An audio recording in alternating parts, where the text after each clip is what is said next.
விளிம்பு நிலை மக்களின் நம்பிக்கையை பெற்ற வள்ளல் குணம் கொண்ட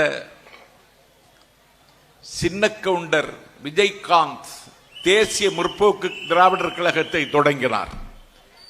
இன்றைக்கு அந்த கட்சியை கூறு கூறாக சின்னாபின்னமாகி போனதற்கு பிறகு அந்த கட்சியை விற்பதற்கு கடை விரிக்கிறார் பிரேமலதா. யாரும் வாங்க தயாராக இல்லை. அந்த கடமையை செய்வதற்குத்தான் ஒரு டார்ச் லைட்டோடு வந்தார் கமலஹாசன். உலகநாயகன் கமலஹாசன் டிவி பெட்டி, தொலைக்காட்சி பெட்டி உடைத்து திமுக எதிராக மூறி முழங்கினார். இப்பொழுது டார்ச்சை தொலைத்துவிட்டு அறிவாலயத்தின் தாழ்வாரத்தில் படுத்து கிடக்கிறார் கமலஹாசன்.